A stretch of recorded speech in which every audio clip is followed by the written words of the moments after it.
She was just there for the season. There we go. Swear y'all me on the vocals, man.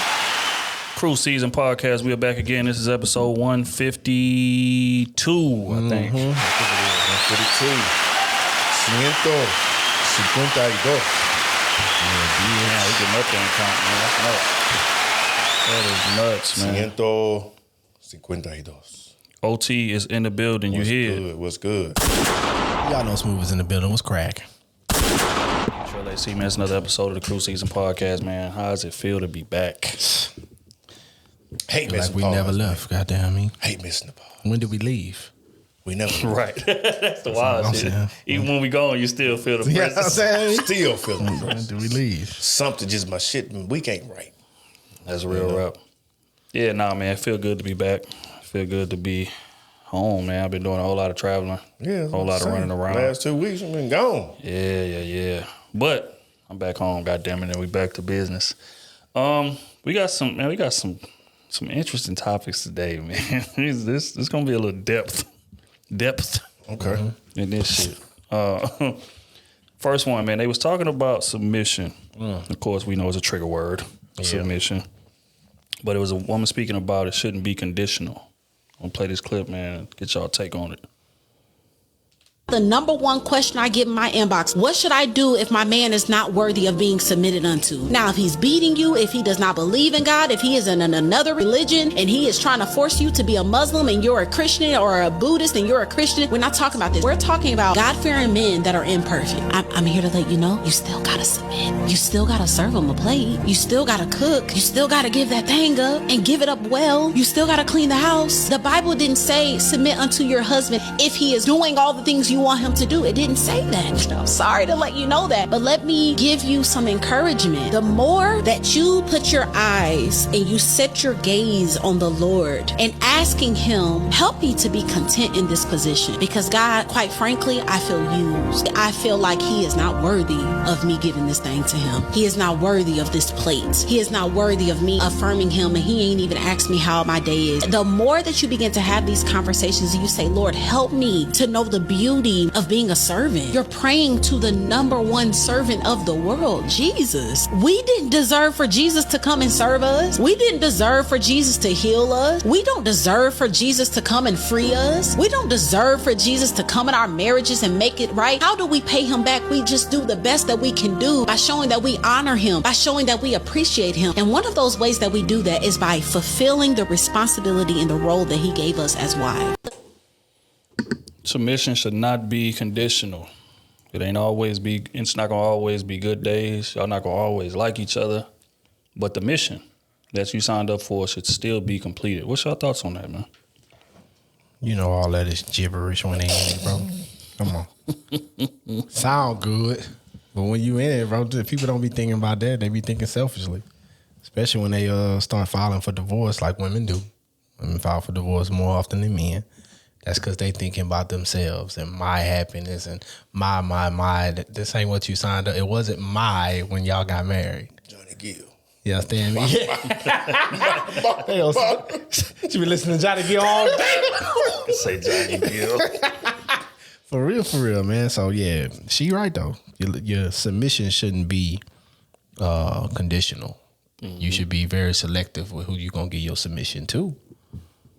Because every man ain't worthy of a woman submitting to them. That's just a fact. But a lot of y'all tend to fall to these men because they talk slick or they got some fly-ass clothes on or whatever the hell they got coming with them. But they got, I always say integrity. They backbone, ain't none of that right with them. And then you waste 5-10 years of your life, baby, 2-3 babies, and then you finally figured out this man ain't worthy. Well, you already destroyed yourself. You can't blame nobody but yourself because you stood in there. He ain't put no gun in your head and make you stay there every day in, day out. So, ladies, y'all got to be very selective with who you going to give your submission to. And then when you find a man worthy, give it all to him. Don't give it to him in pieces. Because you ain't make Randy wait down the street. And I know I'm better than that, nigga. Real talk, though. Yeah. Oh man, do you feel like too many women get caught up in the fairy tale phase of this situation when it comes to marriage and submitting and things of that nature, and that's why they are less willing? Or what's your thoughts on why submission is so conditional in a lot of women's minds? Man, it's so many thoughts because it's so many issues that I see. I think one of the main ones is just the lack of respect because they feel that they're on an equal playing field with you. So I can't fully respect you. This is what I see. I can't fully respect you because we're seen as equal. You're not above me. So I'm not easily swayed, or I'm not going to easily submit, quote unquote, to you because my weight holds just as much as you do. So that's kind of what I feel, and it shouldn't be that way because whether we're uneven or not, I mean, we're supposed to be equally yoked, but still, regardless, throughout the relationship, it's going to have ups and downs when people are going to carry more than the other for various reasons, whatever, health reasons, somebody lose their job, you got to take on extra things, or you helping somebody out. I mean, it's so many different ways that it can go, and it's just that word for some reason, it's just like, it's terrifying. Like, because submit to them seems like I'm your slave. Right. Right. And it's not. I'm yielding to you for this decision making. I'm yielding. I'm trusting you that you're gonna make the best decision in this moment, or I'm just making things easier for you. So that's why I'm doing it. Men do it all the time, but we don't. We wouldn't call it submit. It's just doing what we do for our women. And the more you pour into him, the more he's able to pour into you. It goes back and forth with each other. And I think that's what a lot of women are missing too, is just the simple fact that they're not willing to pour into that man. Because sometimes that's what he's missing. You trying to figure out what's wrong with that man. And the main thing that's wrong with him is you. You aren't pushing him. You aren't helping him like he thought you may would at the beginning of the relationship. You was all for him at the beginning, but now that things have kind of been rough, or now you having a bad day, then all of a sudden he's supposed to have a bad day or make yours better. Like, no, sometimes you got to check in on that man too, because he's doing, he's trying to problem solve and he's trying to keep you happy all the time. He's trying to do things for his family. He may be the first of his family to be where he's at. So it's a lot of things and options and it's just a lot be going on with men sometimes. And that's all a lot of men just be missing. It's just that woman who trusts him and say, babe, I got your back. I'm here if you need me. You're doing good. I'm proud of you. I see you working hard. Like sometimes that's all we need just to get a little kickstart again. But it's like we always talk about, just climbing up a barbed wire fence just for a woman to even get a thank you from him. So. Yeah, I agree. I think movies kind of messed up a lot of people's mindset. Like if you pay attention to, a lot of the type of movies women watch, rom-coms, things of that nature, right? The movie tends to go off at the end, right when they get together. That's it. Or when the wedding happens, it's typically the credits rolling right after that, right? So I think a lot of times that's why they're so ready for the wedding, but not necessarily ready for the marriage. Fact is that when you get in that marriage, we ain't gonna always like each other. It ain't gonna always be good days. It ain't gonna always be honeymoon stage where we coming home and massaging each other's shoulders and, now, baby, tell me about your day and this. I'm just here to make it easy because we both going through our own shit at the same time. You know what I'm saying? But the testament of the marriage is, can you navigate all of that and still do what you signed up to do? And that's what she's talking about when we talking about submitting and things of that nature, right? Because if you have a problem with submitting to a man, that would be similar to a man saying, well, you know what, I got a problem taking care of you. I got a problem covering you. I'm going to just cover you sometimes. Or you know what, I'm going to only protect you when you do this. Or I'm going to only pay this mortgage when you do that. You see what I'm saying? Like, you see how crazy that sounds? Especially within a marriage. You see what I'm saying? But a lot of women navigate it that way. You see what I'm saying? So I think that kind of just forces them to learn the hard way. And a lot of times they'll burn up a marriage in the process of learning that lesson, man. The testament to that marriage is how we respond to each other during hard times. When you start losing parents, when you start losing kids, jobs, things of that nature, are you still going to be as loyal to me and as willing to do what you signed up to do?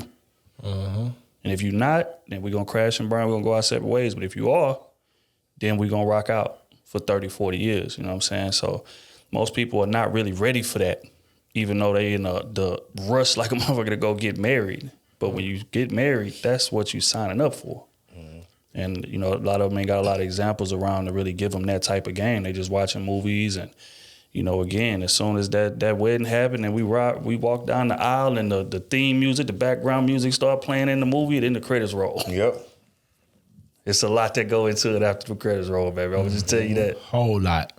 Yeah, And a whole lot of positions change. I think a lot of people, you got to be unselfish, and that's what you decide from day one.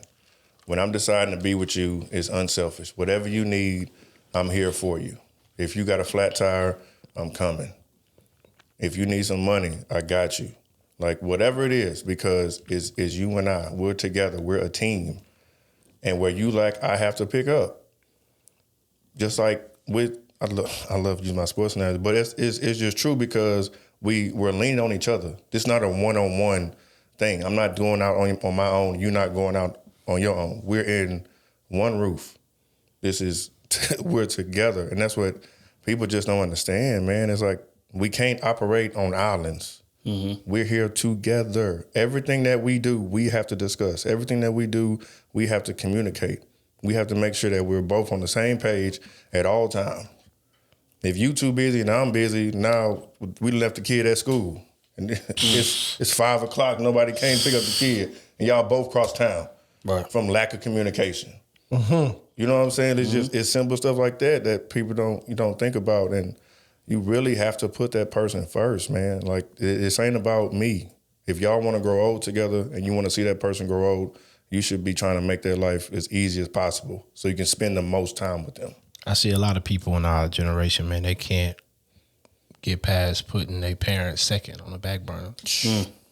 That's man and woman in this marriage shit. That's what I see. A lot of people get divorced over there because they don't know how to change the pecking order of who's important and who's not. Right? Doesn't mean your parent is not as important as your wife or whatever, but they're not on the same level as your wife or with your husband. Priority is different. Yep. A lot of them can't keep their family out their business.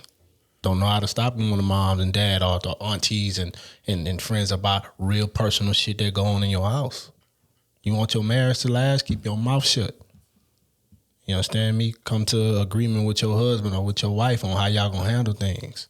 Everything ain't gotta be an argument. Hell, most things in the marriage, from what I know in this shit being 11 years, it'd be a misunderstanding, miscommunication. Right. It'd be people assuming. You understand me? But once you have that conversation, then y'all get past that. But a lot of us, we be too prideful, or we don't even know. We don't even know. We're ignorant to the fact that keep this shit in house and open your mouth. Especially if it's like the first time.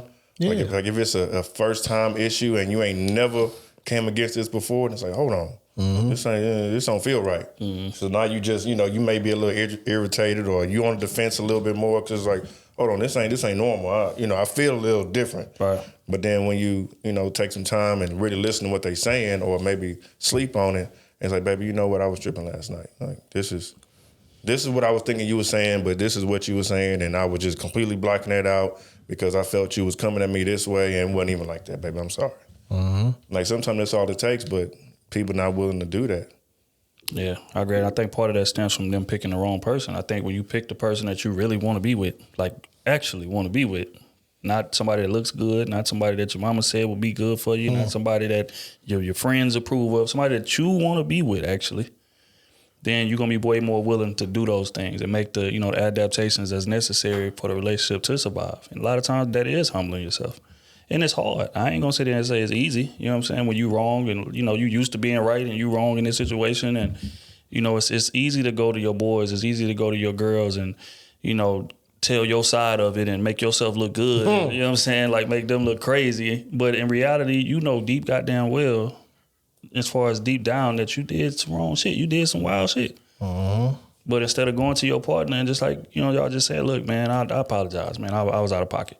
You know what I'm saying? It ain't gonna happen no more, whatever. I just wanna let you know that.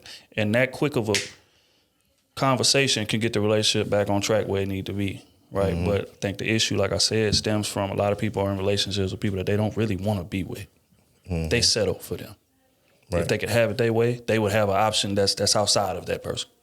But for whatever reason, that person might have been in a relationship, that person might have been married, that person might have been whatever, locked up, whatever. And they settled for this person. So now it's a 1 foot in, 1 foot out type of mentality. Now it's like I ain't got no understanding. I'm taking tally from the door in this motherfucker. I'm doing this, that, you need to do this, that. You see what I'm saying? That's person going into it with, in good faith. Yeah. Because I really want to be there. So, I mean, it's the sad reality of shit.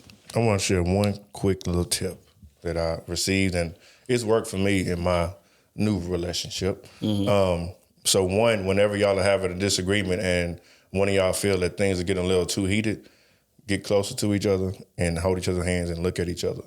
Still talk about it, but look at each other when y'all talking. And that can kind of help things because it's like, hey, it's that reassurance, like, I love you and I'm trying to make this work and all we got to do is talk about it. Go ahead and say what you have to say. Let me repeat what you said. Now let me, interpret how I got it. And is this what you're saying? And let's do this going forward, whatever it is. And, hopefully it should be better. Give each other a kiss. Y'all, keep on. Instead of just y'all both yelling from the other side of the room. Right. You know what I'm saying? So that's helped me a little bit in my relationship. Because what's crazy with that yelling and all that? People don't understand, like, you cannot be wrong in a situation. You cannot be. You can be completely right, but your tone wrong. Yep. Your nonchalantness is wrong. Both of y'all. Body language is wrong. You understand me? All that could be wrong. Yep. Now you wrong too. Yep. Because whatever y'all was arguing about, it's going to be more amplified. Because now whatever that person grievance is, they looking at your body language, they feeling your energy, they feeling you not receiving what's going on, and they may not be saying it the way you need to receive it. Right. But that ain't doing nothing but, hey, why you hollering at me? We can discourse like this here. Or, hey, tone it down just a little bit. But for you not saying nothing, you just shrugging that shit off, that's going to make it, hey, trust me, it's going to make it more amplified. And in that moment, you are wrong. Because you're not trying to actually understand what your partner is talking about in that moment. You just want to be right. That's it. I'm right. I don't give a damn about what's going on. I don't care nothing about none of that. I don't care if you mad. You can be mad for 3 weeks. I'm right. Damn. You understand? That's true though. That's true. And that begin, like, when you constantly doing that, man, that forges a divide between y'all. And then Brian and I see that, baby. Piranhas are always in the water and they smell blood, baby. So as soon as a cut made, hey, you might have lost your wife or your husband. All right. On to the next situation, man. This was an issue about a man questioning whether the dating world is really as bad as people make it seem. Let me play this clip, man. See what y'all think about what he had to say.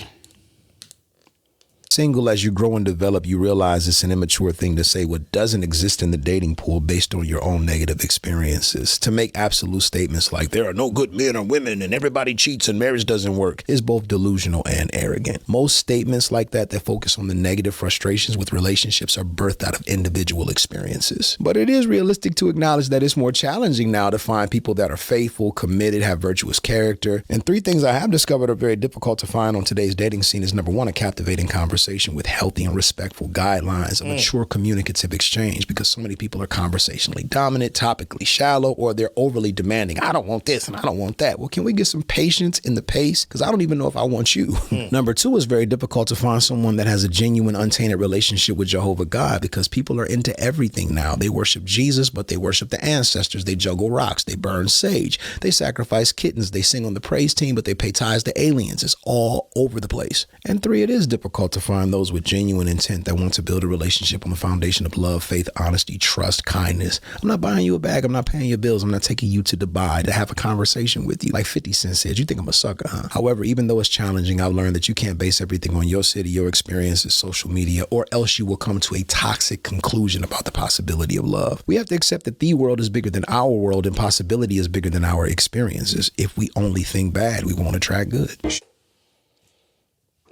Pastor YPJ. What's your thoughts on that, man? Basically, he's saying that for you to make generalized statements like, man, ain't no good men out there, ain't no good women out there, based on my experience.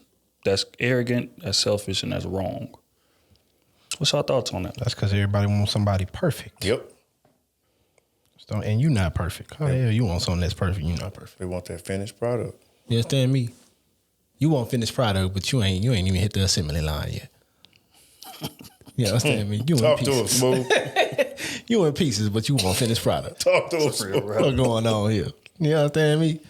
Talking about, hey, I be seeing it all the time. Oh, he got to have a house. He got to have a fly car. He got to have a bag. But you got roommates. You sleep on the air mattress. You understand me? You stay with your moms and you 30. How this man got to come with all this and you can't do none of that. You can't do nothing. You can't even discuss none of that. You ain't had a real job in 6 years. You understand me? And you want to talk to somebody about quitting. Hell, you quit 6 years ago. you been quitting every year. You just wake up every day and just quit. Nah, I ain't gonna look for no job. They say, my man gonna fall to me. just because they don't have it don't mean they can't want it. Yeah, damn. Come on, man. Come on, man. It's a real delusional world we live in, bro. Nuts. Hey, can you imagine dudes walking around? Man, look, hey, I'm staying in my mom's until I'm 30. And my girl just gonna fall to me and come save me from my mama house. Can you imagine dudes doing that, bro? Wrong man waiting to be saved is nuts. You know what I'm saying? Me? Like, nah, bro. And then they not lying about their trade. You know, hey, the women be lying about they doing something. CNA, they doing some trade, doing some business, going to school. They be lying, bro. They be lying. You get involved with this woman, she make it seem all glowy, and then y'all live together. She say, oh, well, shit, I just lost my job. You know what I'm saying? Well, let me see your resume. Let me put that together. Well, shit, when the last time you worked? 6 years ago? Damn, Tips. I'm telling you, right? It's a dirty game. They say, got him. And now you can't move her eyes. You know where you stay at. She's slashing tires, cutting your car up, all that. You know what I'm saying? Showing up on you with your new gal. They got her stuff together. Now she jealous and want to fight the new guy. Bro, it's a hell of a hurricane when you dealing with this game. Bro. Yeah. I'm telling you. So, fellas, you better be real selective. They want to fight the new girl and everything. You know what I'm That's saying? real. And she got her stuff together. She ain't about that life. Hey, boy, a big butt, nice breast, and a smile face will kill you every time, boy. Poison, nigga. You understand me? Trying to tell you. For real. And Lord, I pray for the ones that just slipped up and had a baby with them. Oh, man. It's a dirty game, man. Matter of fact, I don't pray. I'm praying for y'all downfall. You seen the signs and you still wanted to hit. I ain't praying for none of y'all. Matter of fact, I am. I'm praying on your downfall. Yeah. Keep milking them. Keep milking them. Nigga crazy. Oh, the man said a bunch of things, man, but essentially, a lot of people generalize, man. There ain't no good men out there. Ain't no good women out there. What does that say about that person's mindset who says that, in your opinion? I mean, they just haven't done that work yet. And they playing in the wrong playing field. I mean, I've said several times before, I know the game is dirty and I know it's the streets are wicked and it's not much out there. It don't seem like, but it really is if you just step outside and really work on yourself. It's a lot of quality people. Now, whether that person is for you or not, that's a different story. That's up to you to decide. But there's plenty of potential people out there. And I know, I've had dated several women, but on paper they was cool. But long term, I was just like, I just don't see it going nowhere. I see me stepping out, or I see me doing stuff that I'm not supposed to do because this is not that person that really makes me go, that really motivates me, and that makes me want to be better. They are a good person, but it's just not the right person for me.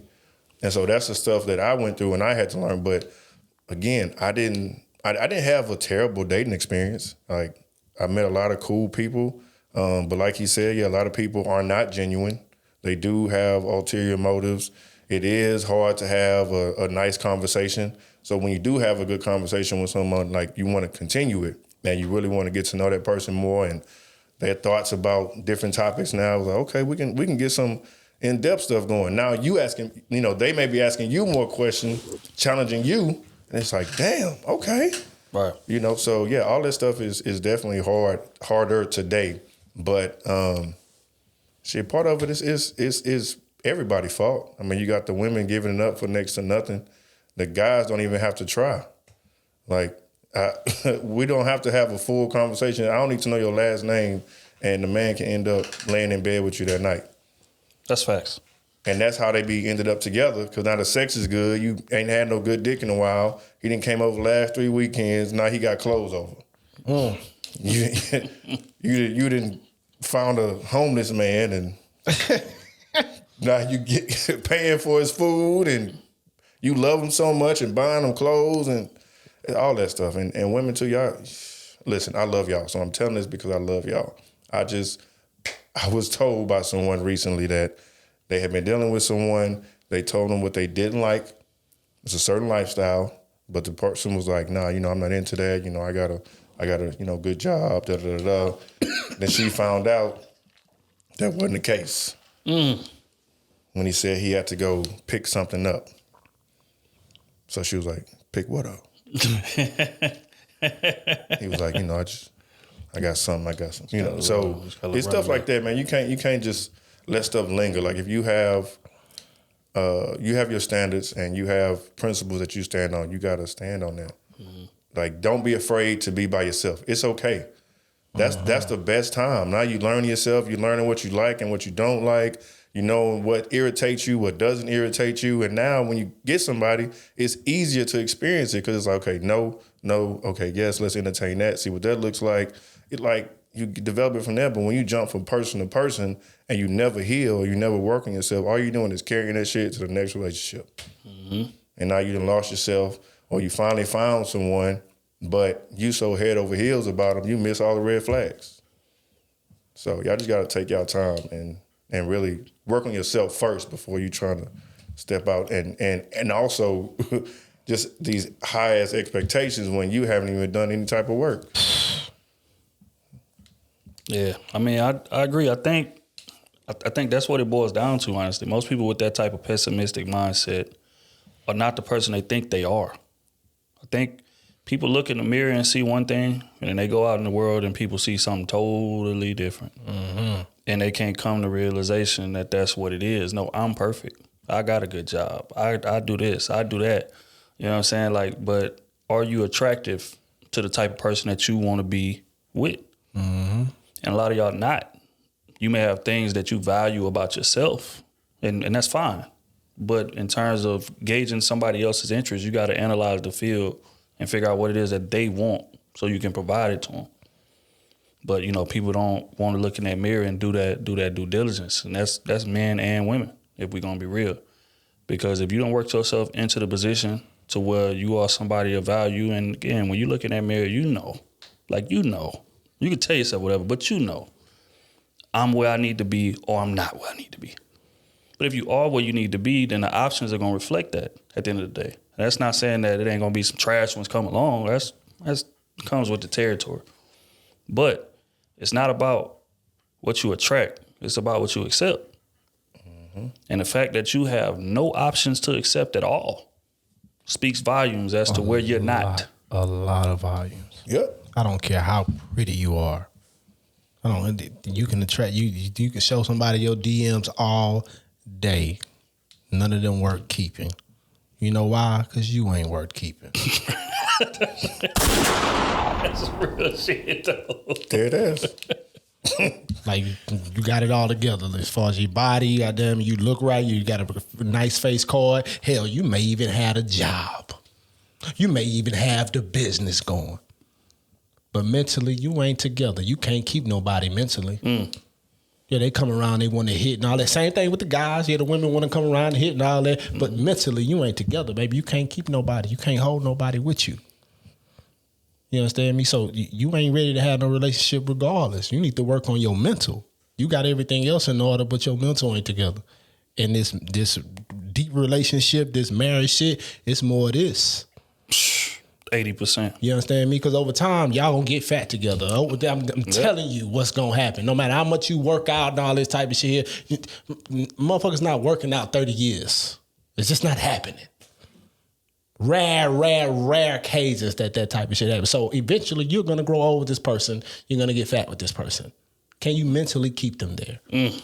And a lot of y'all out here can't do that.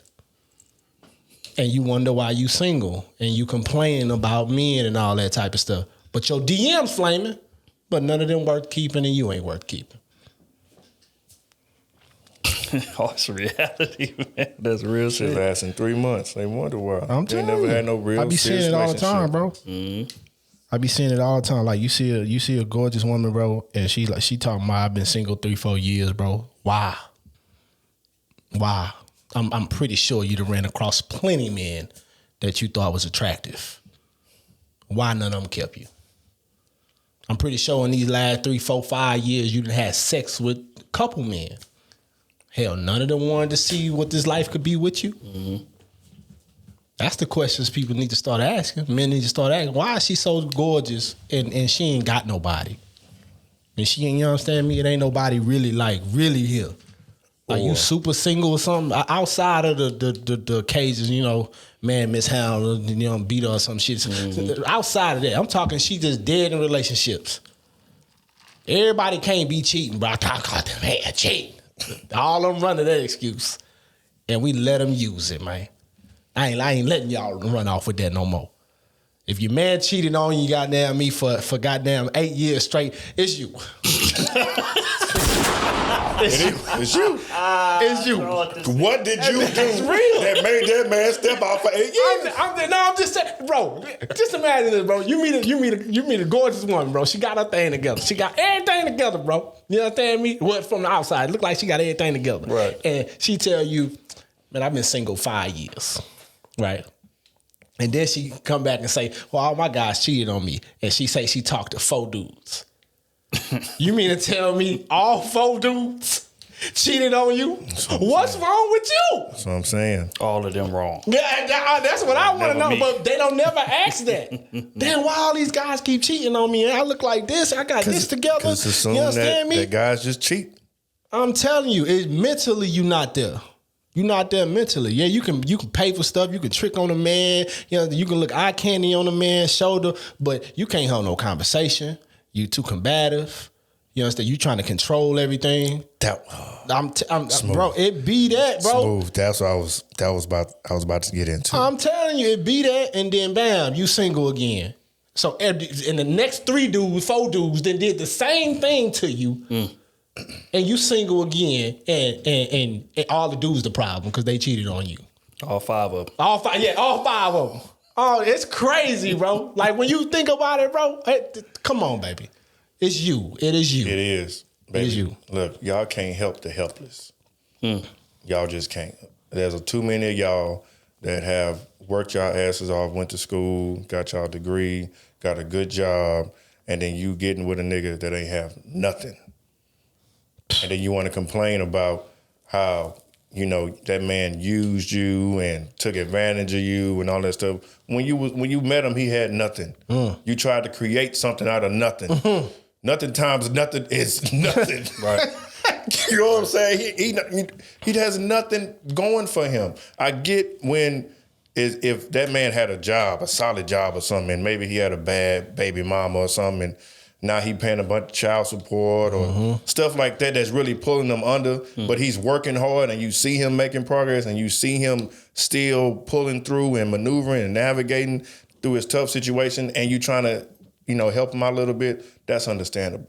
But when that man got the PlayStation smoking all day, ain't trying to look for no jobs, he have a car but don't want to go Uber at least or do none of that type of stuff, but eat up your food, wondering when you gonna cook, not cleaning up the house, you allowing this shit for all this time, that's a you problem, baby. Bro. That's not him. That's a you. Because you allowed this homeless man to come here and seek shelter.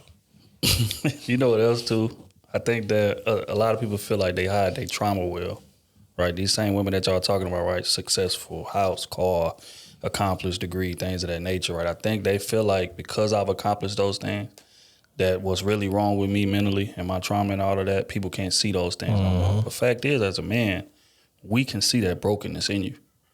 And that's what I mean by when you are the person who you need to be, you're going to attract a different caliber of person. But when you broken for real, it don't matter what you accomplish from a material perspective or from the outside perspective. As a man looking at you, I can tell you broken. Yep. I can tell you going to be easy. I can tell I can come in there and finesse you, get sex, and get up out the way. every man can tell that. You don't hide your trauma well, baby. And that's just the reality of the situation. So that's why they be so confused. They're like, man, I done got all this money, the job, all this. Why I keep attracting this type of man? Because you still broken on the inside and you ain't took the real steps that's gonna be necessary to fix your ass so you can attract a different caliber of person. But instead, they feel like, okay, I can just hide my trauma and just jump from relationship to relationship with my fingers crossed. It don't work like that. Never. And I'm gonna tell you right now, the men that see it be the men that you attracted to. Yep. It be the men that you bend your rules And that's for. what fuck them up. I'm telling you, it be because the other men that you're not attracted to, odds is they're not gonna see you in your vulnerable states and with your mental capacity on full tilt. They're not gonna see that. But the man that you involved with, that you really like, you're gonna be doing shit that's out of your character that you don't even feel you doing, and they're gonna see it. And a lot of men know how to get that up out of you, especially if he an attractive man and being around women and all these type of things, bro. You know how to get that up out of you. Bro, I'm talking about it's a quick assessment. I don't think women really understand, like when we say this, I don't think y'all understand how fast a man can read that on you. I'm talking about 5 minutes, I can tell, okay, she broken. She traumatized. She never had a good man for real. Never had a good dude. All I got to do is this. All I got to do is that. So when we coming into that situation, they going to attract you. And don't get me wrong. A man with that mindset coming in to manipulate you is broken as well. Exactly. But we talking about y'all perspective in terms of what y'all attract right now. So when that man comes in there and he reads that on you like the back of his hand, baby, you ain't got a chance. That man wants no good for you, but you making it easy for him because you refuse to do the work. Fact is that when you become the woman you need to be, how you carry yourself is going to be intimidating to that type of man that we talking about. Exactly. Because he going to know, okay, yeah, nah, she not broken. It's going to take a lot of work to get in and get what I want from her. And I ain't really got the dedication to apply to get what it is that I want. So I'm going to just move on to something that's more easy. Yep. But you got to have yourself together, you know what I'm saying, for a man to be able to read that on you. In fact, there's a lot of y'all don't, despite the fact that y'all are highly accomplished. Yeah. I got to tell y'all ladies this too. The ladies that's really getting out here working and hustling and busting, doing their thing.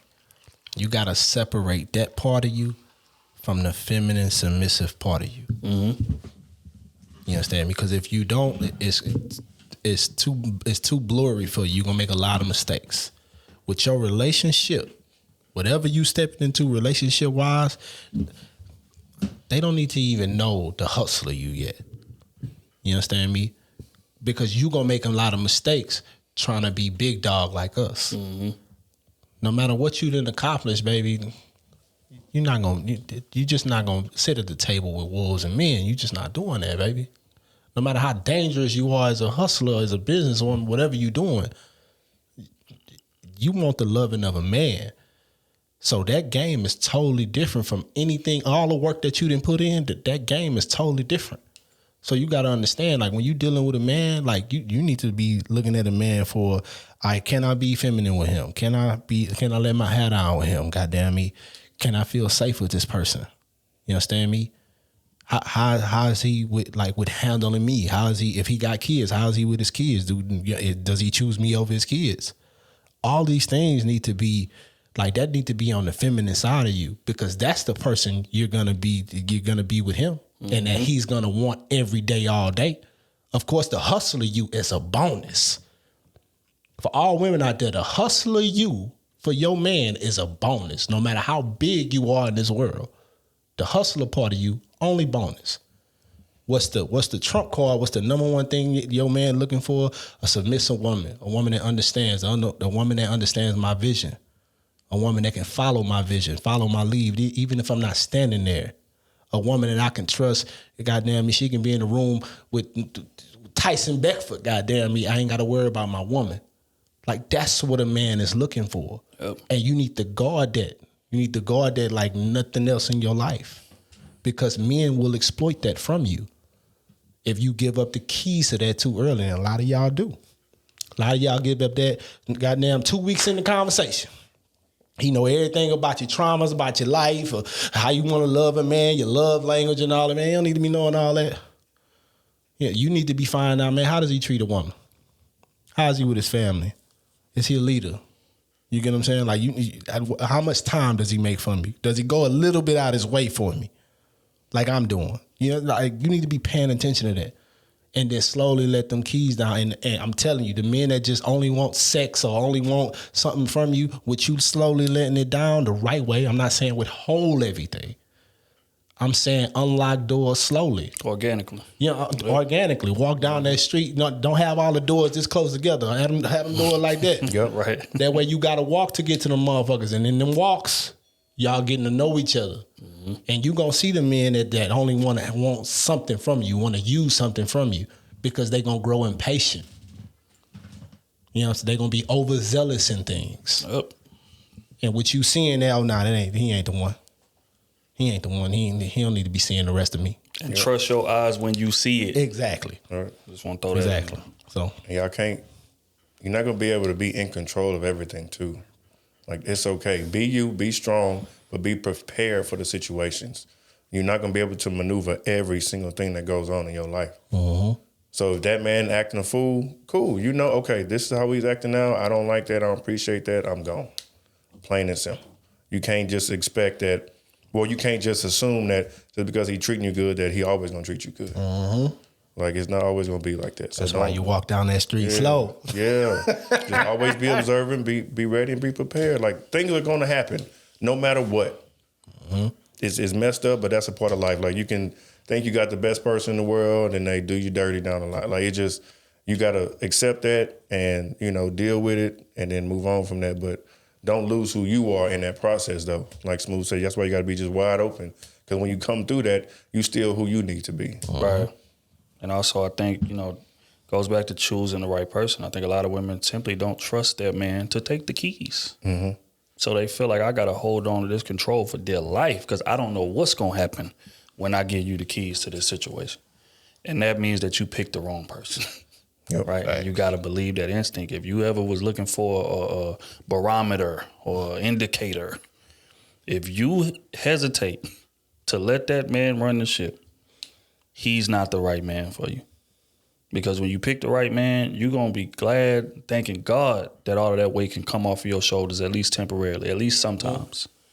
But for you to make the decisions all the time, every single day, and it's necessary for your survival, and you got a grown man sleeping in the same bed with you, that's a terrible situation to be in.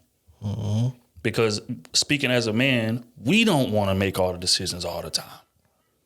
You know what I'm saying? It's a beautiful thing when the motherfucker can take some of that decision making off your shoulders and they actually make good decisions. And that's where her hustle come in. Right. Because you may be making more than your man. Because if you're in the 100,000s, bro, it's a plethora of men baby, everybody not making that. You understand me? So you may be a higher earner than your man, but he can still lead you. Mm-hmm. You understand me? So you just got to think about that. That's why I say, man, the hustler you got to be separated from the feminine submissive you. It has to separate. And if you don't never learn how to separate it, you're going to always run into men that's finessing you. And your relationship's going to end in these men cheating. And if that does in 4-5 years and all the men have cheated on you, you are the problem, baby. All right, we're going to get into the last one before we get to advice column. This one was about, I said men be lying about their preferences in a woman. Uh-oh. So we're going to play this clip, man, and see if they speaking some facts. Guys say that they really prefer this like plain Jane, natural looking girl, whatever. But then you'll go down his following list. Every single girl he's following is like BBL, lip fillers, like, you know, influencer type baddie girls. Explain that to me. Because one he wants for sex, the other one he wants for a relationship. It's that simple. He'd have sex with all those girls, but he's not putting a ring on it. God damn it. Okay. All right. What? Plain and simple. We've been trying to tell y'all that for years. Right. Plain and simple. You heard it from a different man than us. You understand me? Yeah, the BBLs and all that shit, cool. But when a man sees a woman, his first initial thing, I'm going to get that ass. No matter how great you are as a woman, no matter what principles you stand on, no matter what family you coming from, no matter where you hustle, where your fit, he don't give a damn about that before he speak a word to you. He care about, man, I'm going to hit that. I'm going to hit that. And that's what these women are. They advertise themselves like That's that. it. That's why. That's it. Sex here. That's They might it. have a big ass sound in their head. I'm telling you. Sex here. I'm telling you. So yeah, and y'all know how we physical creatures. We just imagine pounding it, eating all of it, whatever we want. That's as far as our imagination can take us. That's what we think about when it's those type of women. The women that's real laid back and chill, still cute. Like that's the woman that a man will marry and put a ring on. Been saying that for years. You know what's crazy? I think women lying about this too because they do the same thing. You took my point, but go ahead. Dive on in there. I see where you're going. Dive on in there, They do man. the same thing because hey, for all the women out there, if you approaching a dude or a dude approaching you, let's go to dude that's approaching you first. If you don't like him, if he is ugly to you, because you don't know his name, none of that. You know what I'm saying? All you see is his appearance, right?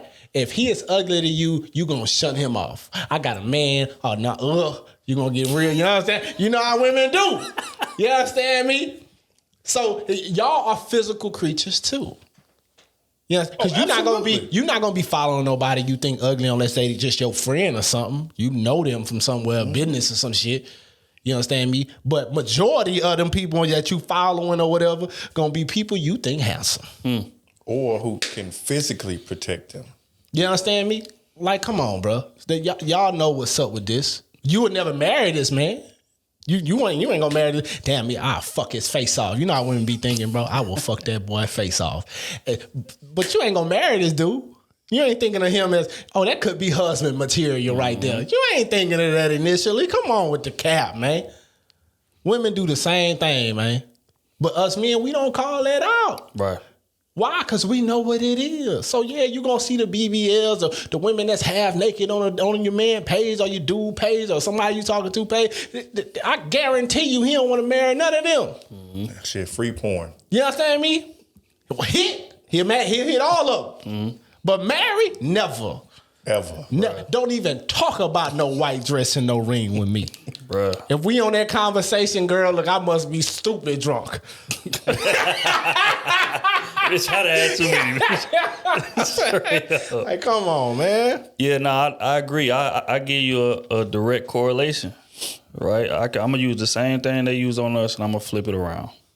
Every woman says, I want a Russell Wilson. I want a man that's considerate.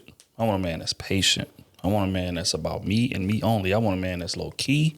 I want a man that got money. I want a man that's, like loves my dirty draws per se. Right?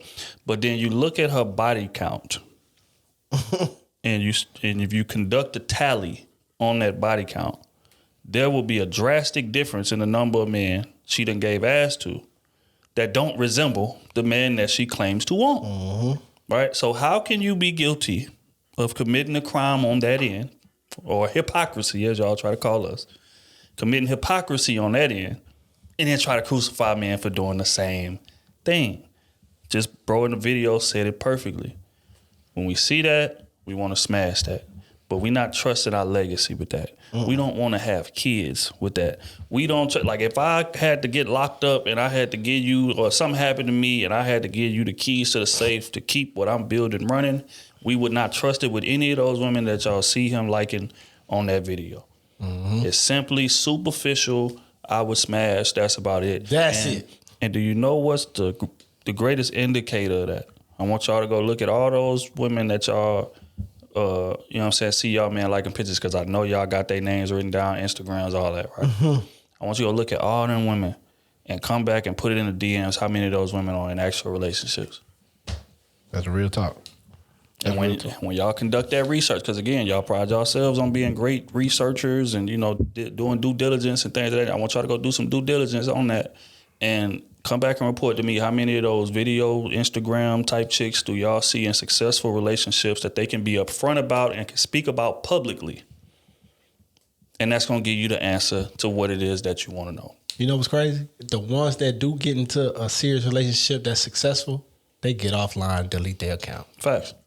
They delete it. The whole thing come down and you never see them again until they single again. And then you see them pop up. Outside of that, all of them single. Every single one of them single OnlyFans. Well, I ain't gonna say all of them got OnlyFans, but majority of the wave these days got the OnlyFans. Yep. So yeah, Or in a situationship. you understand me? A couple situationships that they can't even put the man face in, so they still playing the table.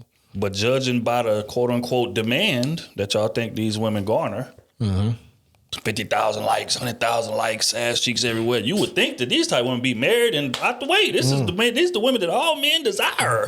Why is it so hard for them to sustain a relationship?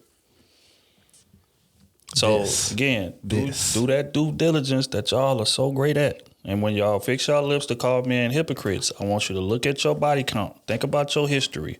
The kids that you have right now with the man that you're no longer with. Which man do those baby daddies resemble more?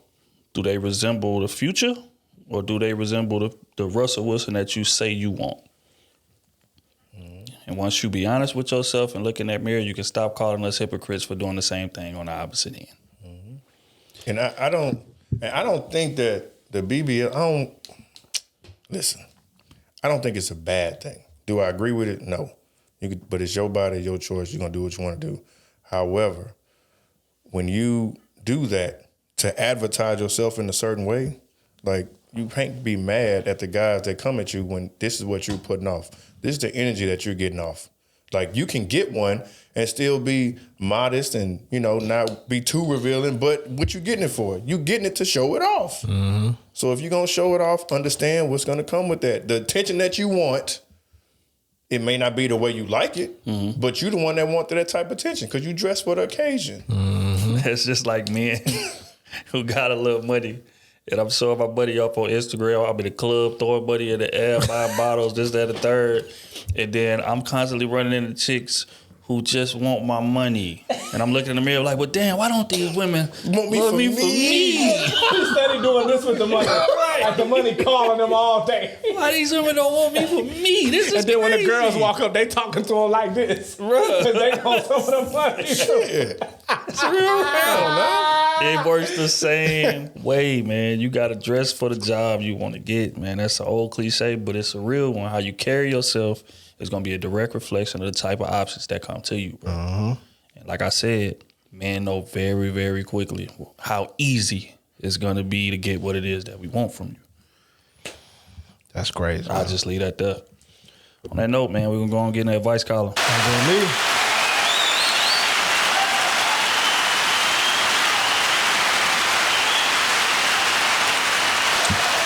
Alrighty then. Let me make sure you understand people ain't anonymous and things of that nature. I don't care if they're anonymous today. Say the name anyway. I don't say their name anyway, goddamn me. You have picked the wrong day. Well, it's funny you say that. The first one want to be anonymous. Hey, So with that, we're going to give you a half for applause. like when you miss the free throw, you don't get 2 claps, you get 1. Nah, we appreciate it. He say, to my favorite crew, he say, y'all know I want to remain anonymous, but for context to the listeners, I'm the same woman that wrote in about 2 years ago about her leaving her husband for sleeping with multiple women. Fast forward, I'm back on the market, and it's the ghetto. It's the ghetto. Yeah. Story time. I've been dating a really nice guy for almost a year, long distance. He was very intentional with me, paying bills, buying jewelry, and wanting to go ring shopping, meeting his family and friends, talking about moving me there. He came to visit me several times as well as I went to visit him. We were intentional about making it work. I flew there when he purchased his house. He had me pick out the furniture. He bought every piece I wanted for his home and said he was creating a space for me to feel safe to leave my life behind and start a new one with him. Oh, my God. Fast forward, his last trip to visit me, he ghosted me. After a year, we didn't argue. I hadn't done anything to him. I was left dumbfounded. He eventually said the distance, he couldn't figure out how to bridge the gap and told me to stop calling him. After a year, in all caps. I was so confused, lost, hurt, scared, and he didn't care. It was like a switch went off in his brain and I was just another girl on his roster. This was a man professing to be in love with me, moving like a husband. Remember, I've been married. I know when a man is for real about you. How do I know it's safe to trust these men when they are displaying intentional actions with the words they say, but are just playing the field? Now I'm thinking the grass isn't greener on the other side. Your girl is scared. In all caps. Sorry so long. I really appreciate any feedback. So her and dude was long distance. Long distance. Yeah. For a year. First red flag, but continue. In my opinion, it would be red flag. But she say he was moving like a husband. Right. Right. She know how that feels. She been in a marriage before. A lot of y'all women don't know nothing about that. But we gonna keep anyway. You know what I mean? A lot of y'all don't even know how that feel. Yeah. But for her, she know. I hope y'all smoked it. That's nuts.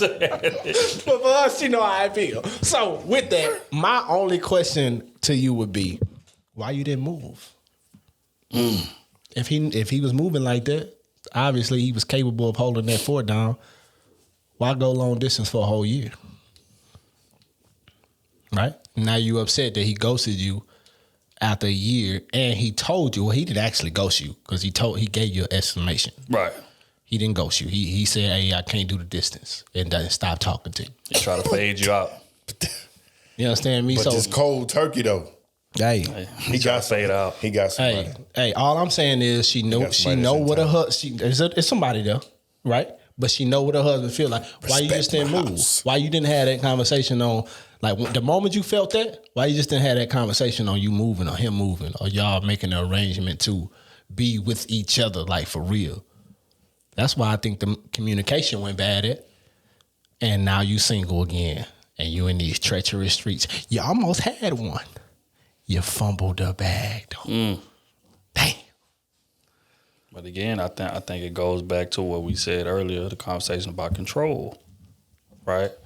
She didn't want to, I guess, humble herself to have that type of conversation. You see this man letting you pick out furniture. You say he getting a house for you. He doing all that. Make him stand on it. You didn't do that. You wanted to stay where you was at and, again, maintain your control. You didn't want to submit. You didn't want to move into his place. You didn't want to unpack your things and relocate. So what that tells me is there was a lack of trust on your end in terms of him leading the relationship or leading a relationship. So where you y'all be in saying the she same wasn't city. ready? I'm saying she wasn't ready and she didn't trust dude. Okay. And eventually he got wind of that. In whatever way, because he probably looking at the timetable like, damn, I done bought the house, I done got the furniture, I did all kind of stuff, and you ain't even recommending that we move in the same spot. Because let me explain something to you. A woman who really like a man, that recommendation coming very, very, very quickly. Yeah, damn me. Very quickly. 4, 5 months, 6 days. Yeah, my lease is 2 months on the lease. It's almost up, I was thinking. How you doing over there? Bro. He was paying bills, buying jewelry, wanting to go ring shopping, meeting his family and friends. Man was ready, dog. Talked He was about ready, moving. and she wasn't ready to move. Talked about her moving there. Came to visit several times. She went to visit him. Okay, all right. She wasn't ready. ready, She bro. wasn't ready though. She wasn't ready to move her shit. A whole year of that. Yeah, a whole year of that. I'm sorry, baby. Long distance for a whole year of that, and it ain't no real like things going on. Like you ain't tied to something that got you there for a year, baby. Yeah, I'm out too. I'm out. That's real. He actually did you. He actually did you a solid by telling you what the reason was. Me, I'd have really ghosted your ass and not spoke to you again. You understand me? Because long distance, when I'm gonna get in trouble. Right. Right. That's the thing. And again, like if you was just the slide, because that's what I was thinking as I was reading it, then I read more. It's like, oh, now buying jewelry, buying houses, you picking my furniture, I'm introducing you to my family, my friends. Okay, yeah, no, this is going somewhere very, very serious. You see what I'm saying? But timetable is important, and that's why I always be telling people, hey, what's your thoughts on long distance? Run away from it. And this is why, because when you got that much distance between y'all, your mind start playing tricks on you. Exactly. You know what I'm saying? So as a man, if I'm in his position, I feel like I'm doing all this in preparation of you being with me, and you ain't giving me that type of energy. My mind is like, okay, well, who are you giving that type of energy to? Exactly. And now I'm gonna fade out of this situation and see how bad you really want it. Damn, it's been 6 months. You ain't trying to move on. You know what I mean? You ain't acting. Yeah, we talked about it, but you ain't got no you on yet. What we doing?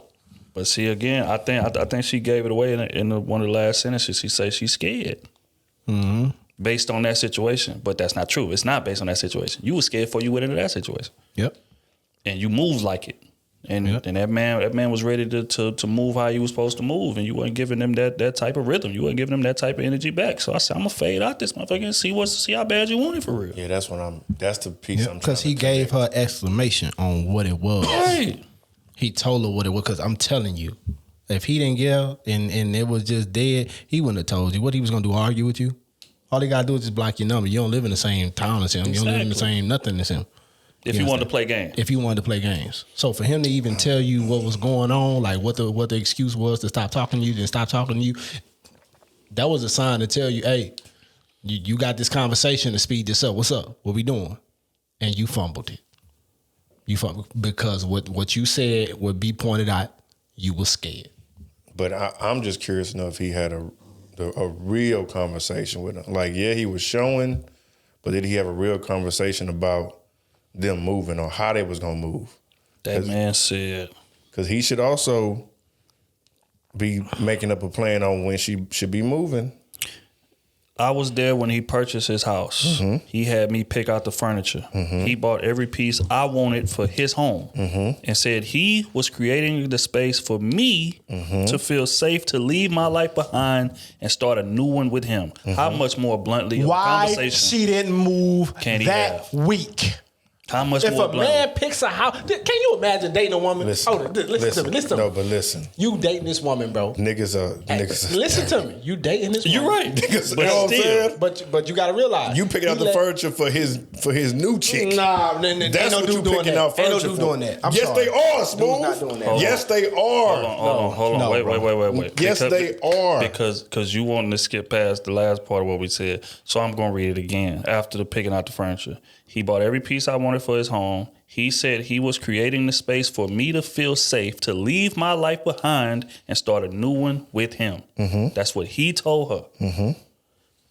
How much more bluntly Bro, can he what say, man- I want you here with me? I just want to know what man in history has let another woman that I am spending time with, I'm really interested in, I'm doing all this, pick out life shit. Because furniture for a woman is life shit. That ain't no just pick up shit. Women have great taste in furniture. So if I can get one chick to pick out my furniture for my new chick, Bro, it don't work like that, bro. Because if that was the case, he'd have picked out bachelor shit. the issue that I have is him just completely going ghost.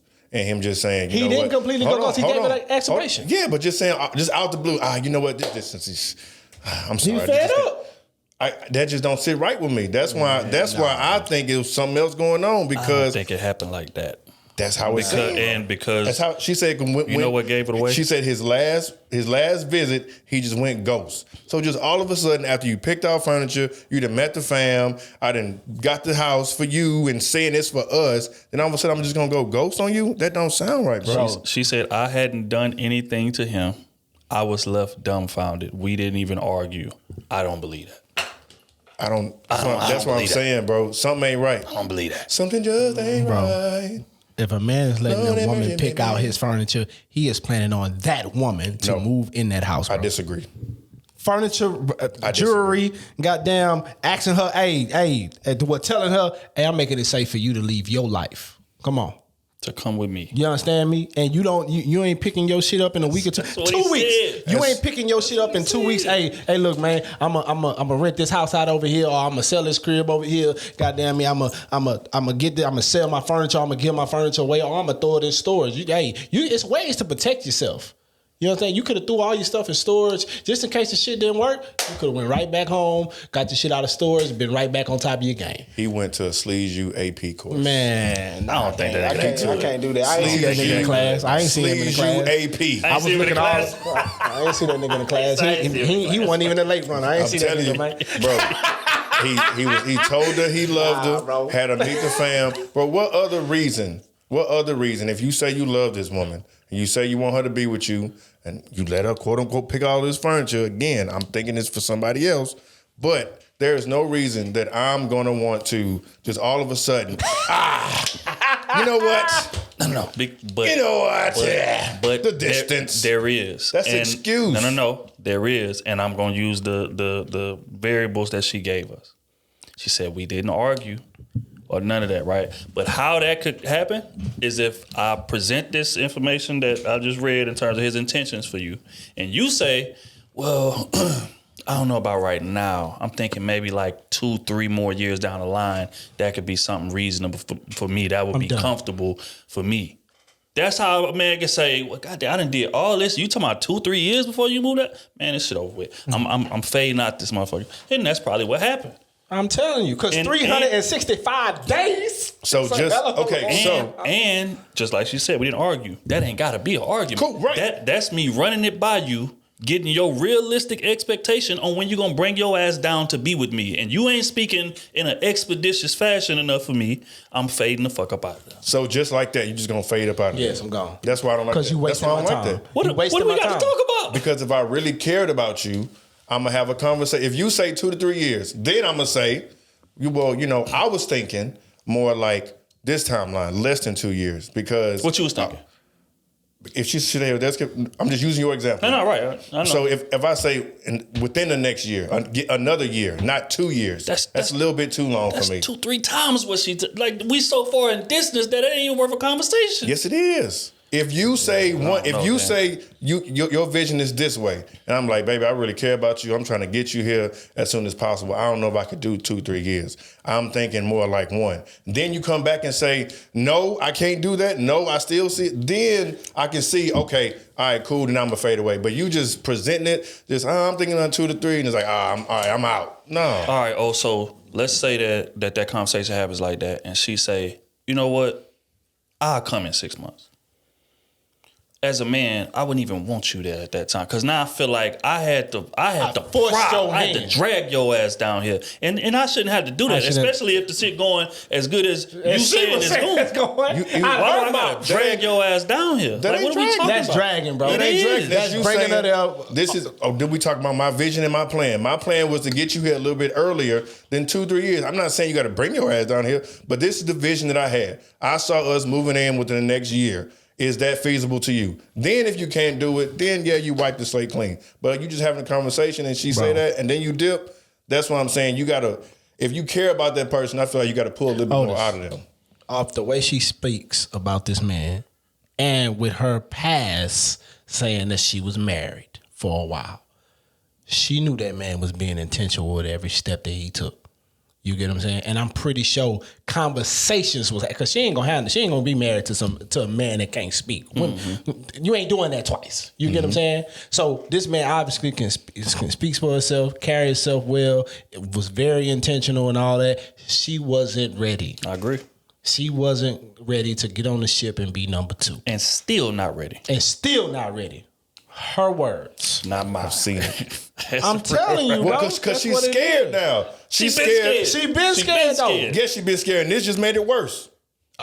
She did it to herself. Because she thinking everything is going well, then all of a sudden nigga just pew, how you think? Ghost. This is my thing. So you gonna blame him for just go to Ghost out the blue when everything was going good? He didn't ghost her. Everything wasn't going good. That's the thing. Exactly. I'm setting up infrastructure to bring you down here in an expeditious fashion. And I ask you what's your expectation, and you tell me 3 or 4 times the timetable that I got. We added that variable. Right. But again, just like you said, if not that, what else do we have to argue? What else would be the problem?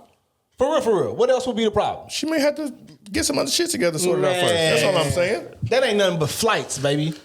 That ain't that. She could have moved and, hey, look, I got to handle this business right here on this day, because you ain't just handling business back. I got to handle this day. I got to set this appointment for this. That ain't nothing but flights to go back. Does she have any kids? You understand? She said she was married for a little bit, so we don't know. She might have a couple kids. Like, that could have been an issue, too. Well, I mean, if he ain't going to be there, knowing she got some kids, if that's an issue. And he not gonna let you come pick my furniture and say, I want you to come with me. No, I'm saying for her. She got kids. I'm saying if she chose to back up, now I'm thinking about the other side too. She could have been like, well, I got a kid, I got this stuff, I got to move. So that's why I'm hesitant on making that decision. Right, cool. So that's why I'm saying it should be a back and forth now. If y'all both have a different vision, it should be a conversation from there instead of just going ghost. I don't have I have the issue with him just saying, after a year, I don't think it's gonna work. You know what? I give up. The distance is it's too much for me now. That was basically all of a sudden. I done did all this in my life for you. But I don't like that. For us to have some structure, and you don't want to fall under some structure. That's too soon. I just think he got another chick that's local. Nah, man. And she picked all the furniture. The house she said he was a stand-up brother. I'm not riding with that, y'all. He was a stand-up brother. No. He was. Nigga done pay my nigga to... Come on, man. I'm saying, man.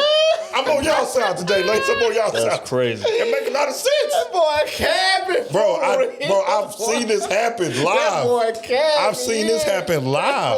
All right, well then we're gonna have to The agree chick to was disagree. supposed to move in, and I always ask her, like, why don't you stay there? Like, why are you going back and forth between your place and his place? If that's your nigga, why are you not living there? Well, you know, he got to do this at night with this person and this person. He doing this, doing that. He just moves around like da-da-da. So I'm like, you don't want to be at your man house? And come to find out, because he had another bed. Right. After she had picked out the furniture, she was there when he broke the foundation. She was there. Right.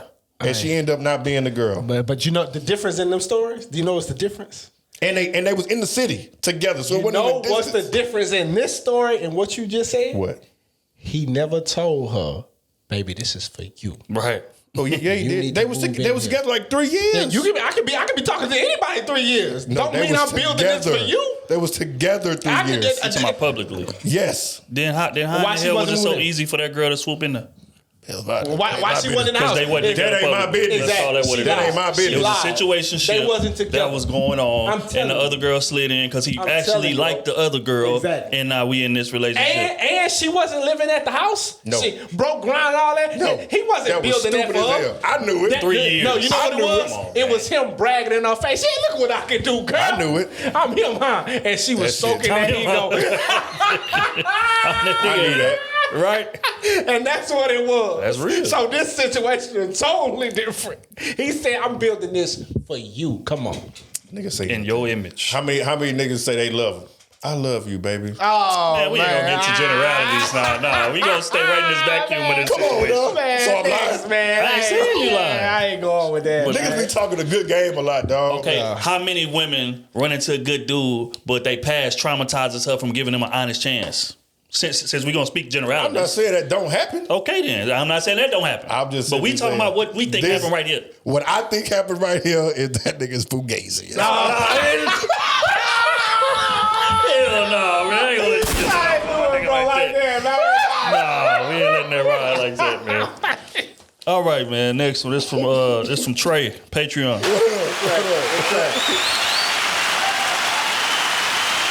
Let me see, man. We're gonna just- See, that's the biasness that they talk about. This post got that CVS receipt link to it, so bear with me. Okay. He say, but I've been paying for some years and should get a topic here and there, so fuck it. See, I got a clip I need y'all to see. I just caught wind of Steve Harvey and what he thinks of what should be brought to the table. This might be a little controversial to the women listeners of the pod, but I do disagree with this video on a few things. Hold on, let me play this video first. I think we might have heard this one. Yeah, I think it's Steve Harvey was talking about hold on, let me just She ain't got to bring nothing. right, let me see. Cause that's when he was talking about okay, yeah, it is that. Yeah, he was saying basically she ain't gotta bring nothing. It's about what the man setting up. You questioning what the hell she bringing to the table. That ain't even a question you should be bringing her if the shit set up the way it's supposed to be set up. Blah, blah, blah, blah, blah. Right. I ain't gonna play it because they gonna flag us. No, because that's on Shay Shay podcast.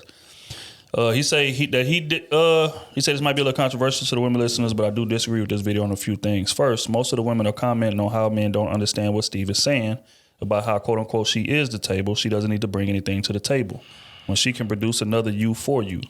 When in actuality, nothing can be further from the truth. I believe men, real men at least, do have an understanding about the amount of stress, work, and time that goes into creating a child. What isn't understood, though, is how her being able to produce a child does not tell me what she can do for the lifestyle of the family and the upbringing of said child. When we ask what you are bringing to the table, it goes beyond just financial status, though it plays a part. We want to know how nurturing you can be in rough situations, how when things aren't going as planned, how committed you can be to making sure we stay on track, and how priorities are still met. Priorities being taking care of the man and the children, or how we conduct ourselves in front of the children as opposed to privately. We need to know, can you ensure that once the ball gets rolling that we are still taking equal strides towards a goal we have communicated about in early stages before even beginning to have any exclusivity to our relationship. Secondly, there's a narrative of the quote-unquote independent woman that's being pushed on our generations that is crippling the black community. That same narrative shows you how easily we have become over generations of breaking that bond and core values between us that have been holding us together. The table is not the woman, in my opinion, because the table to me is the structure in which we will set our beliefs, values, morals, and meanings of living. And a woman cannot be that. She can provide substance to that table, but she cannot be it. It to me is an easy cop-out for the average woman to use that to avoid needing to put in work on the home front that involves any effort outside the home. Now it's without saying when she is pregnant and even the first essential years of the baby's life, the mother is a vital part of a child understanding how the family is structured and displayed. So being focused on motherhood is a priority. But when does that period end? Does the husband forever remain in work mode and rarely enjoy the child's presence just to give the child a better future? Why can't we not be able to share in these duties? That's just a segment Steve spoke about. But what about the explaining the ability to turn a house into a home? Not just make tedious duties around the house something the man doesn't have to worry about. But what about making it a safe place for him to be vulnerable and express himself when needed? What about prioritizing the man's needs, making sure they're met and to keep the engine tuned up? If a woman doesn't have to bring any sense of substance to the table, then why would we strive to even create a family, a household? These are the perspectives that are missing from that question. These statements are also meant for men on the flip side, that being there for the woman to take the workload off of her when she needs as well, because she will need the same help. But all this fucks with me. When a woman can have an expectancy for a man in this generation, but the same responsibility cannot be asked of them. It seems hypocritical. Are we as men supposed to just know that the woman we are dating will be able to do what is needed without communicating it beforehand? That it's instinctively in her not only to be able to be a mother when the time comes, but a partner? That way of operating seems unbalanced. So the question I'm asking the pod today is, are men wrong for having a general idea of what we want for the household that we will be leading? Are we wrong for seeing if a woman's values and paths align with our own? Or is the Steve situation a rare one to even present to the public, being that he is so financially well off? That's what I be trying to talk about. Let's go. You understand? That was great. I like that. Hey, everything you said, bro. Hey, men high in moral standards, leadership, integrity. That's what they think about. Money can't buy none of that you said. You understand me? Nothing. I don't care how much money you got, bro. It cannot buy none of that you talking about bringing to the family structure, bro. You either got it or you don't. You understand me? But in Steve Harvey's position, and people tend to forget this when people that have money, that have a lot of money start talking, people get to all ears. But what you don't understand is you don't live their life. You understand me? Because he got enough money to where he can quit everything and live good for the rest of his life. Him and his wife and kids. You don't know nobody like that. Nobody. You know, so he's talking from a position of, man, I'm rich. I can take care of 3-4 women. They ain't got to bring nothing to the table. They ain't got to help me with nothing. You understand me? So I understand everything that you're saying, bro. For regular people, bro, that's what we looking at. That's for regular people. And then on top of that, Steve Harvey, let's say he wasn't married, he had baby moms. He got enough money where child support won't ever hurt him. Ever. Give a fuck what they told him to pay. It wouldn't hurt him. He would be upset, but it wouldn't hurt his lifestyle. I won't have to give back no yachts or no fly Rolls Royces and all that. He ain't got to do that. But for the average brother, you understand me? Not even say that, because a lot of women want a little bit above average. For the little bit above average brother making 60, 70, 80,000, child support will hurt his lifestyle. You understand me? Child support will hurt all that. Men, think about this. A woman bringing nothing to the table, no substance, no nothing, will hurt that, will be a danger to that. So yeah, hey, for all the men out there, bro, and all the women that's listening to this, don't live your life according to somebody in a position to where they can just do whatever with anybody and it won't hurt their situation. A real man, goddamn me, because let's just face it, most of us will never be rich. That's how this shit gonna work in life. No matter who you come across, no matter what race it is, most people will never be rich. But you can get to the point to where y'all good.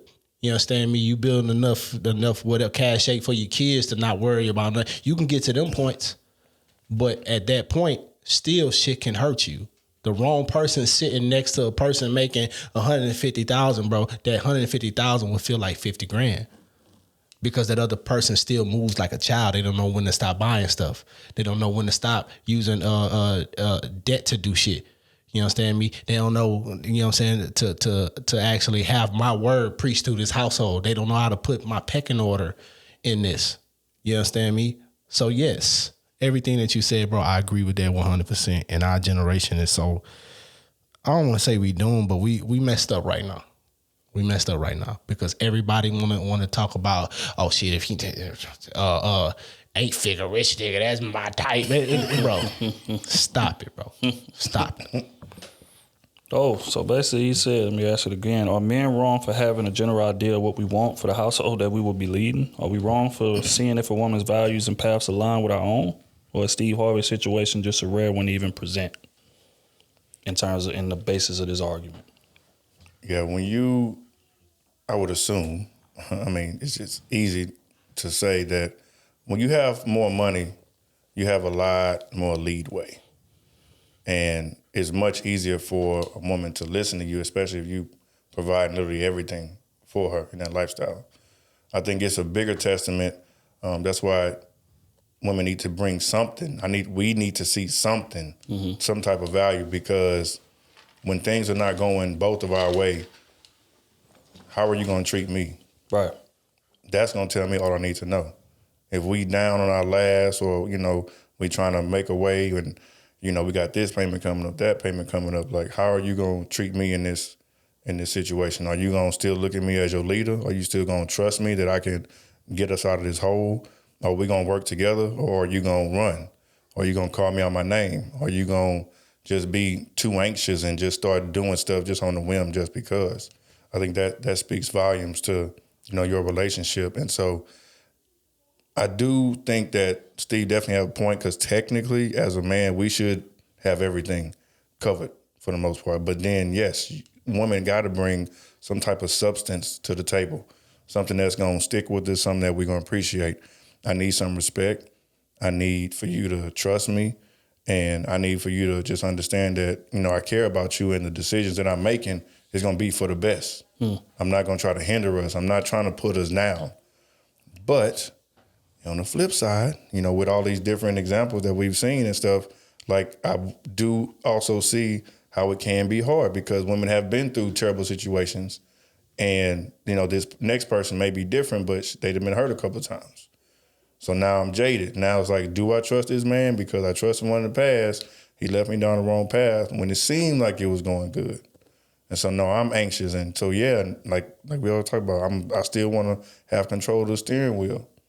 So, but yeah, women got to bring something to the table. For a man that has worked his ass off, that has some type of substance, that has value, that has worked his whole life to get to where he's at, I think absolutely he looks for you to bring some type of value. And it doesn't, and monetary don't mean nothing, because we got that covered.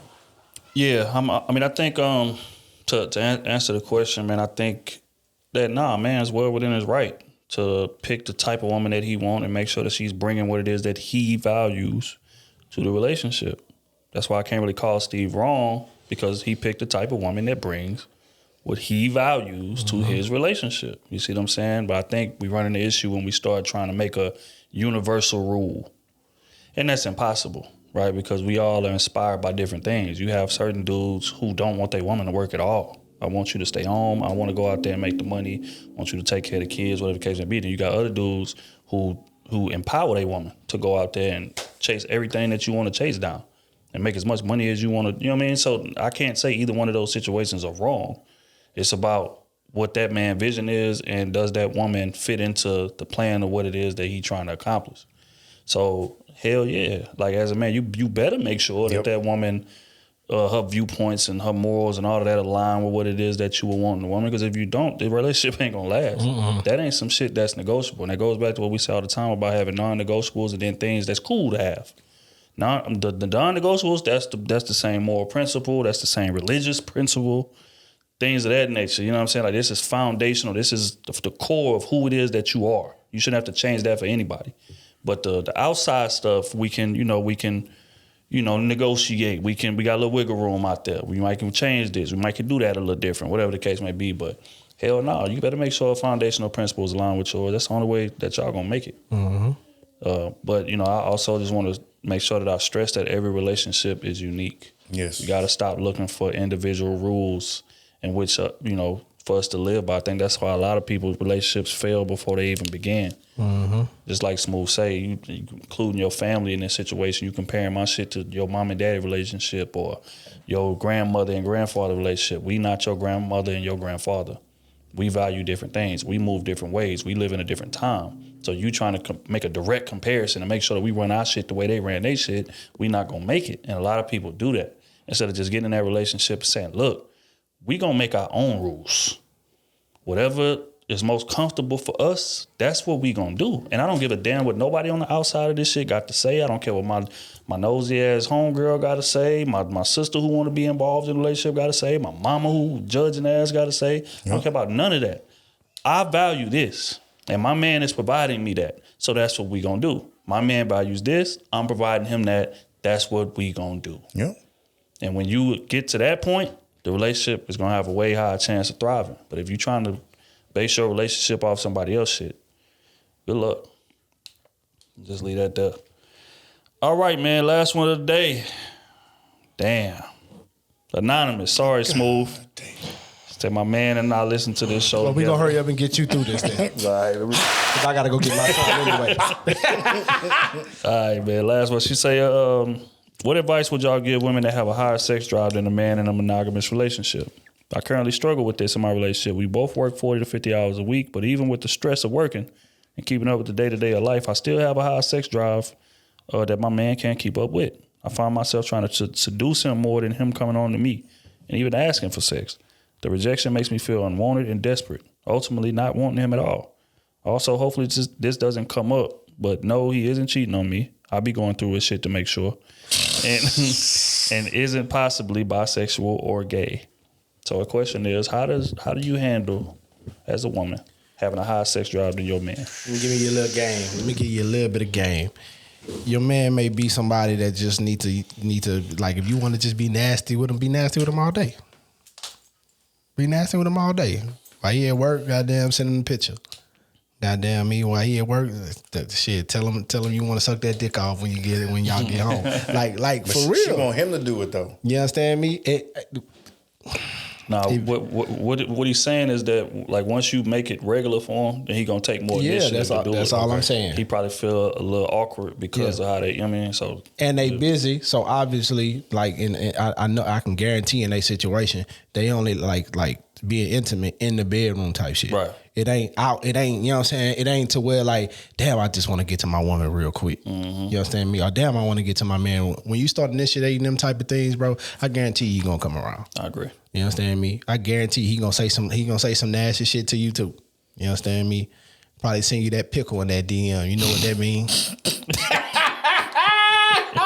You understand me? Like you just gotta arouse that shit in a certain way. You understand me? Yeah. And with like once you start doing that and you get comfortable with that, all that going through his phone shit, that shit gonna cease because you don't know where his mind at. His mind is on you. His mind. All right, look, when I get out of work, I can't stay over the day, boss. I got something to handle. I'm gonna tell you, stop that shit right now. Going through that nigga phone. Chill. Yeah, stop that, baby. Chill. Stop with that. That's some kid shit, bro. Chill, baby. You understand me? Yeah. I mean, I agree with everything bro said. I think, certain people just, again, a lot of men, man, we a look and we ready. You know what I'm saying? But some men need intimacy as well. Same way y'all do. Because just like you say, you got a high sex drive, it's a lot of women who don't. It's a lot of women who they man hot sex drive is 10 times higher than theirs. And, they talking about, well, I need the foreplay from in the morning all the way to the day and all the way to the night and shit like that. And a lot of people just not wired that way, like, because they don't need that, right? I don't need all day foreplay. Just let me know and I'm ready. That other shit I'm thinking about too. You know what I'm saying? So Because I'm ready right now. right now. Right? So, you know what I'm saying? Again, like you gotta understand the type of partner that you got, and then looking at mirror and have an honest conversation, ask yourself, like, am I willing to make adjustments to make this thing work? Or is this shit important enough for me to go find somebody that has a high sex drive as mine? Yeah. But Is it that important? Yeah. is it that important? But I think you should exhaust all possibilities to make this situation work. Yeah. If he's doing everything he's supposed to be doing outside of that. Yeah. Because you know what I'm saying, you don't want to fumble your 80% and then go out there and get a nigga willing to give 40. But he got great sex. That's real talk. And it's stuff like that too, like, because, you know, women, the study is, a lot of women don't be having orgasms and things like that. Like, this is kind of where it would kind of lean a little bit into y'all. You may need to do a little more extra sometimes. Yeah. Like, that's just what it is. He may not be that dude. I mean, you've been with him for a minute, so obviously he's never been that way. So you, one, got to just accept it, or if you want a little bit more, pull a little bit more out of him. Pun intended. So. Yeah, like you and the subtle things you can do when you first start getting into it, just hit them with that. Hey, baby, look, they've been stressing me out at work today. Look, I just need that dick when I get home. Like shit like that. To initiate you first starting to talk about it. Because you don't want to just come off the whim and just say, hey, I want you to choke me out with that dick. You don't want to do all that. Right. You're going to think you weird and what the fuck going on. You understand me? Anything. Get dressed up. You ease it in, and then once y'all get comfortable with talking like that to each other throughout the day, not just in the room or in the house, but throughout the day, shit, it's that sex gonna turn up. Yeah, and make sure when you getting it though, you from the ceiling with it. You understand me? Because you doing all that and you dead in bed. Come on, man. What are you getting aroused for? That's the thing. You understand me? You talking about you got a high sex drive? You need to be from the ceiling with it. Go to the Need to be sex doing store. some freaky shit. Whatever y'all gotta do. All that. Yeah, that's the skill. That's all I'm saying. Times. It ain't quite equal up. That's all I'm saying. So if your drive that high, your skill needs to be right on par. It's real rough. And if it ain't, then you know where your problem at. That's your problem. Yeah. Well, look, Teach man, them how you want to be pleased, man. I agree. Yeah, prayers to all parties involved, man. We hope y'all get that situated. It's like we was saying earlier in the pod, man. A lot of times it's a 5-10 minute conversation, man. Get y'all where y'all need to be. But I was reading a study. They said a lot of people in relationships don't even talk about sex like that. Like it's kind of like a taboo thing until it's time to do it.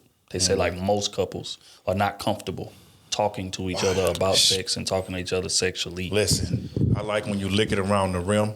I like when you double pump. All of that. Hey, All right, all this is gonna be on YouTube. All that. Relax. All that. They gonna flag the shit out. What you gonna do to me when I get home? Look, I be home at 4:33. Right. I don't care if I get pulled. 4:33. I'm off early I'm today. going to high speed. I ain't getting pulled up. That means cancel. Had a cop pull up next to me while I'm speeding. Hey man, look, hey, give me the ticket at my house. Right. I'm 5 minutes away. He's like, put the ticket in my mailbox. But yeah, man, prayers to all parties involved, man. We appreciate y'all tapping in with us, man. Salute to the Patreon. Salute to y'all. Salute to Crusader Nation. Y'all know what time it is, man. Goddamn me. Salute to B-Box. Goddamn me. Speaking of B-Box, we got another announcement, man. We got another giveaway coming. We told y'all, man. We giving away the goddamn stacks on top of stacks. Hey. Who else doing that for y'all? Who doing it like this? That's real. Come to death row. Come to death row, man. But yeah, so you know this new giveaway should be published. I think by the time this drops. So yeah, matter of fact, we could just come up with our goddamn secret word for it right now. What y'all want to use? Crusaders, man. Fuck, we going with the team. Let's get it. That's it. Crusaders is the secret word. That's going to be one of the tasks. Y'all know how the process go by now, baby. You know what I'm saying? Salute to Mo. Mo posted a Cash App, all type of shit. Let y'all know it's for real. For real. So she got 2,500. You know what I'm saying? lucky she ain't in the same city as me. Had to go see about it. You know what I'm saying? I was going to ask for 10%. Yeah, damn. You been in won the money, lost the money all in the same boat. The same motherfucking week. That's crazy. But yeah, so this is gonna be, you know, a situation, man. I ain't gonna get too many details, but just know it's coming. Y'all know the process to get it, and the cheat word, the secret word, is Crusaders. So you know, again, once we go public with it and we get done creating it in full, then we gonna announce what all it comes with and all that other stuff. But just know it's gonna be very useful. You Very understand useful. me? And And some more money, of course. of course. Of course. So salute to B-Box, man, for making all this Goddamn possible, man. And, you know, again, salute to, you know, the Crusader Nation, man. Y'all know how we give it up. Y'all got anything else before we get up out of here? I ain't got nothing. We Oh, I got puppies for sale. Puppies for sale. 4 females, 2 boys. Get at me. DM. Tap in with them. We got something really special coming for y'all in a little bit. Really special. We Real can't talk special. about it right now. Yeah. It's gonna, But it's in the works. it's gonna take a little time, but we're gonna bless y'all, and we just hope that y'all bless us in the process. Yeah. For sure. On that note, man, we're going to get on up out of here, man, with a record. I had to go to a throwback on this one. We're going to go Sonder and Georgia Smith, Nobody But You. We up out of here, man. Love.